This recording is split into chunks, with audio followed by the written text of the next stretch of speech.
Hello, welcome to Leading the Way at Leonard's. I'm your host, Dwayne Knepper. In transportation and logistics, we talk a lot about cold chain integrity, which involves the shipping of temperature sensitive products along the supply chain. It's largely about keeping perishable goods fresh by maintaining the correct temperature during shipping and warehousing. Now, today we'll be talking about some of the new ways shippers and carriers are managing cold chain integrity to make sure only the highest quality products end up in the store on people's dinner tables. So, of course, riding shotgun with me is Leonard's Express CEO Ken Johnsons. Welcome, Ken. Thanks, Dwayne. As usual, great to be here. Today, we have invited Marina Mayer, editor-in-chief of Food Logistics Magazine, to join us for our discussion. Welcome, Marina, and thanks for being here. Absolutely. Thank you guys so much for having me. This is such an honor. Oh, great.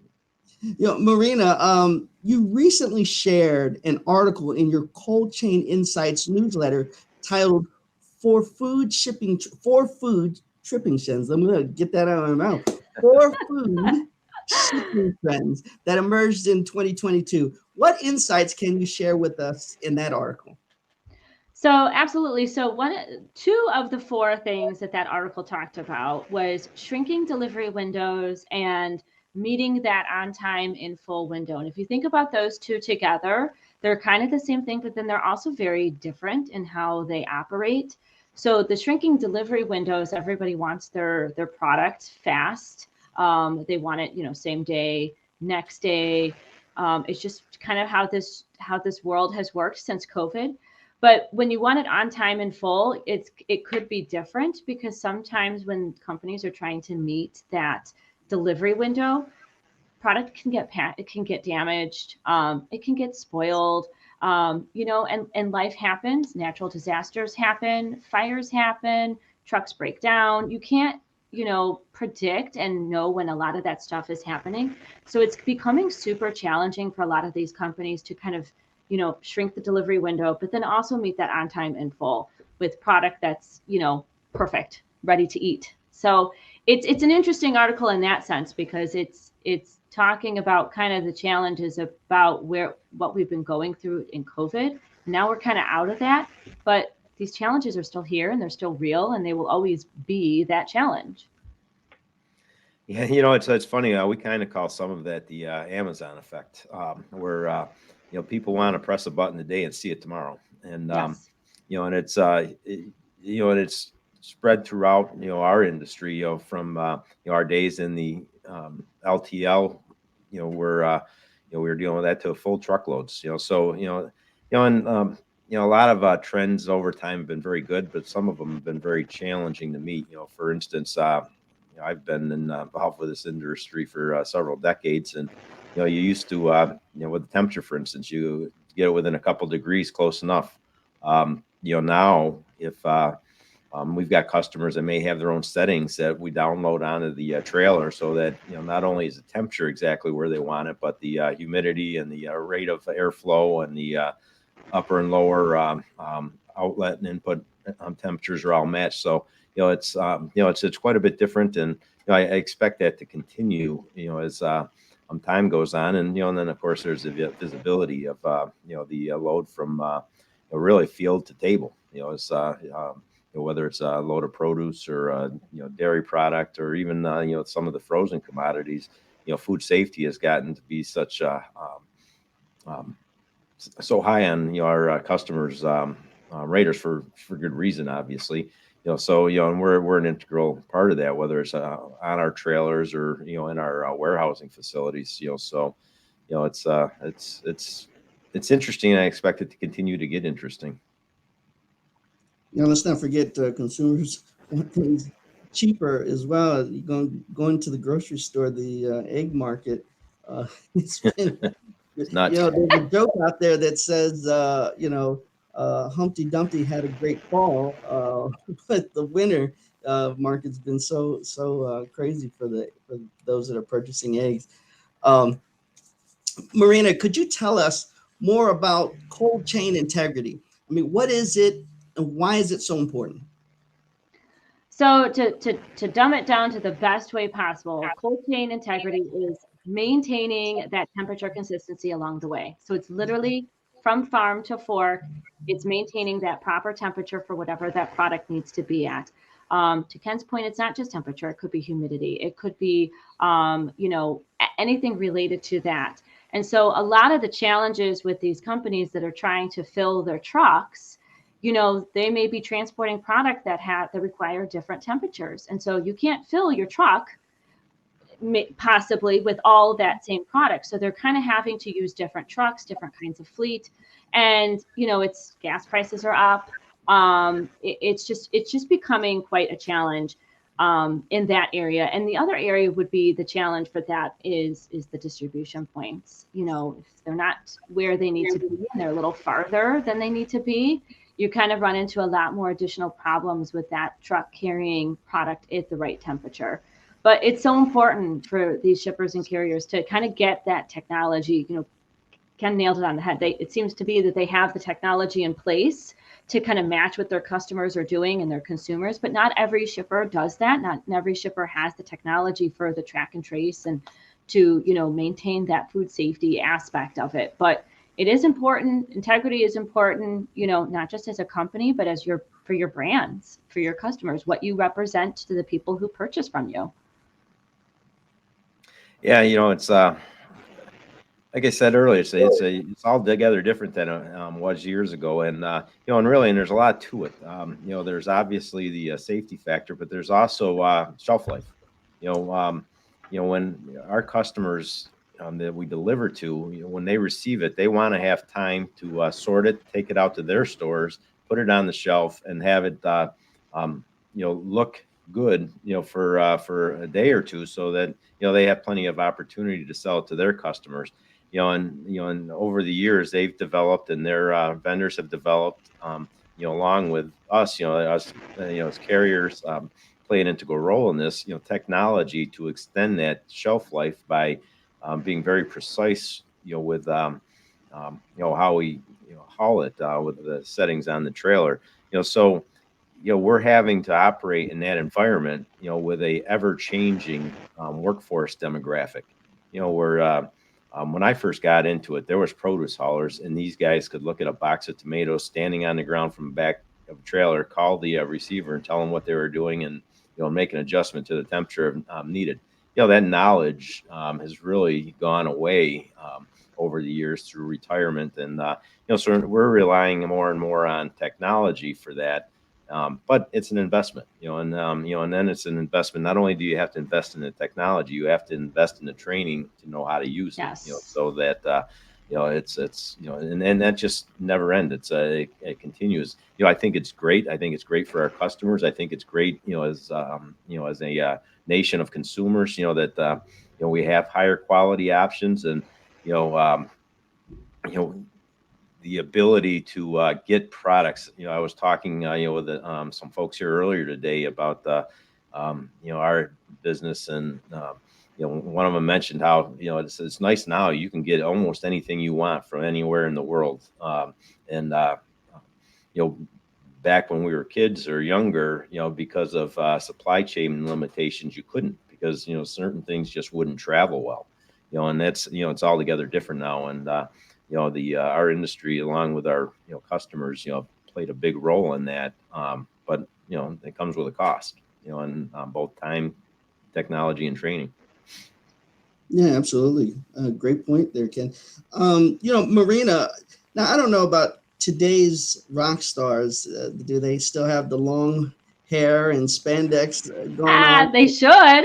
I don't know. Maybe we can get Ken to sport something for us. Yeah. Well, Ken was obviously recently named a rock star of the supply chain by Food Logistics magazine. What are the criteria for this award? So this award, you have to be obviously nominated. It's like the lottery. You got to be in it to win it, kind of a thing. You can nominate yourself, or you can have somebody within your company nominate you. But the point of this award is to honor individuals like Ken and our other winners who are just doing a stand-up job in the cold food supply chain space. And it could be a multitude of things. It could be, they're implementing software to make things safer. and more sustainable. It could be training. It could be, you started a company and this is what it's trying to solve. It's a team full of problem solvers. That's who our winners are. And when we select it's all vetted internally by our editorial team. And when we look through the nominations, we hide names and company names. I don't want to know who you are because I know a lot of people in the industry. And so we try to be as unbiased as possible. And we literally award people based off of their submission form. And so I always encourage people, give us as much information as possible, pitch it to us, explain to me why this person should win. Ken had a lot of obviously wonderful things in his nomination form for him to win. And he's doing great things and his company is doing great things. And that's what it's about. And so this award honors and celebrates those people because especially in this day and age, these rock stars need to be awarded properly. So, Ken, we all want to be rock stars. How does it feel to be a rock star of the supply chain? Well, first off, I did have hair at one point. And although any of you watching this that knew my dad knows it was never very long.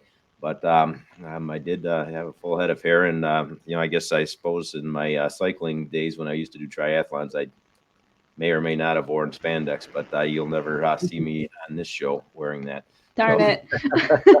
Was hoping. Yes. So no, this I appreciate the honor. There's a lot of things that we're doing as a company, and it's nice to be recognized for that. This award I think is one of those awards that I get the recognition, but I get the recognition of the as a leader of a bunch of great people. That all I do is give them the tools and the means, and participate in some of the brainstorming to come up with ideas to solve our customers' problems. To build our relationships with our customers, and I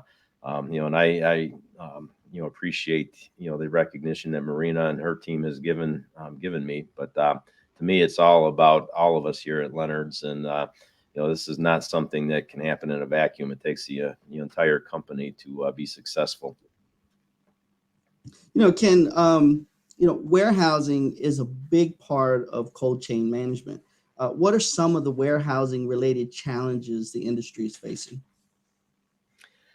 The industry is aging, and there's a lot of new facilities being built, including the one we opened just last week. There's in our market, there hasn't been a lot of new ones built in, I'd probably say decades, certainly years. And, the efficiencies of these older warehouses, are challenging, and certainly warehousing in general right now is tight. There's not a lot of capacity out there. We're entering this market at probably a very fortunate time. But, just like running older trailers, the technology on some of these older facilities is there to provide the customers with what they're looking for. Just as I mentioned, the temperatures they're looking for, the precision is much greater than the expectation was years ago. And with the newer technologies, newer equipment, the software, the computers, you can literally control all that. Plus from a food safety perspective, we built our warehouse with food safety in mind. We can literally back the trailer in without opening the doors, and then the doors are open and closed while encased in the dock. And we can undo the seal or reseal it one side if we're putting a load in. And it it's never exposed to ambient temperature. Our dock area is temperature controlled, so it's just another layer of food safety that some of the older warehouses don't have. So we're excited about that. We hopefully continue to grow. We're going to start pushing that technology as we build out some of our additional spaces, whether it's on the dry or refrigerated side. As we feel that that's an advantage for us, but also a service to our customers that they can put their product on the shelves and sell to their to the end user with confidence that it's been handled appropriately and safely. Yeah, absolutely. Excellent. Ken, where can folks learn more about cold chain integrity? They can read our quick reference guide for mastering cold chain integrity, and they can visit coldchain.leonardsexpress.com to see that. Well, thanks, Ken. And Marina, thank you so much for joining us today. Your insight is extremely valuable. We will continue to look to you and Food Logistics Magazine as resources, and as well as your other publications, Supply and Demand Chain Executive. Yes, thank you very much. I've enjoyed being on here, and congratulations to Ken again for being one of our rock stars of the supply chain. Hey, Marina, so while we have you, is there anything exciting coming up in 2023 that you can share with us?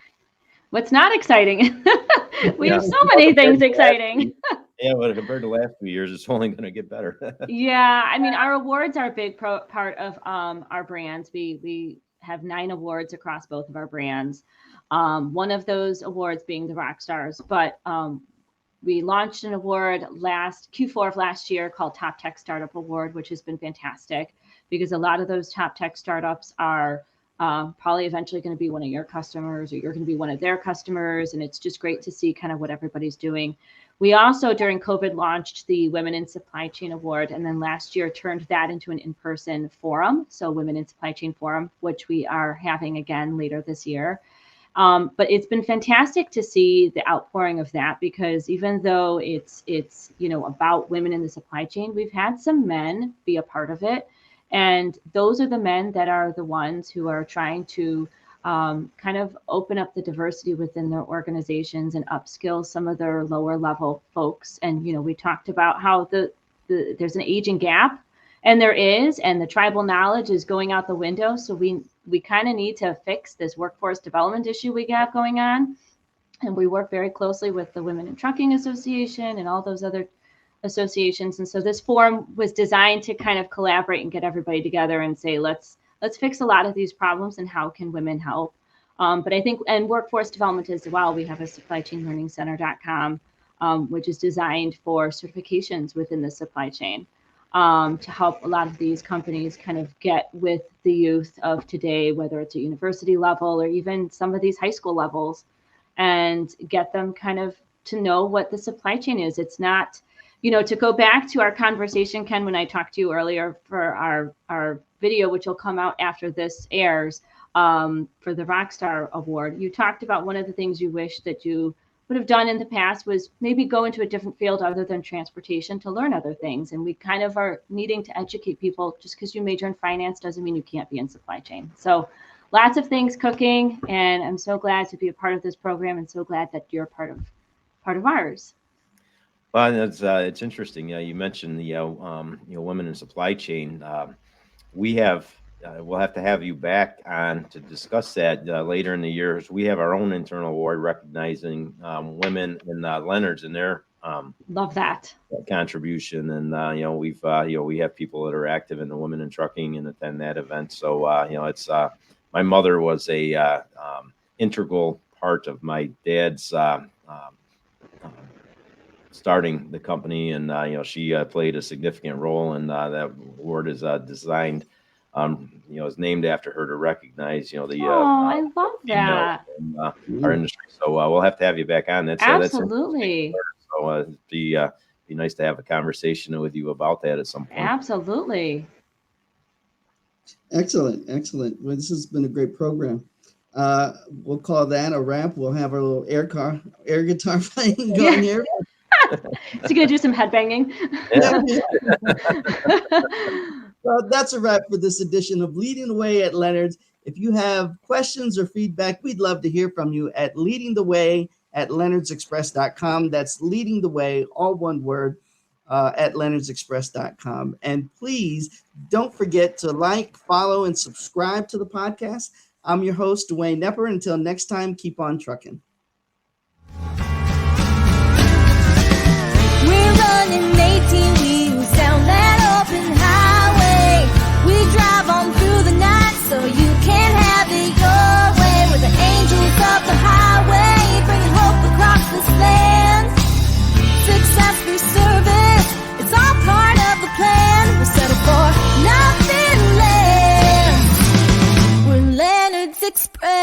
way.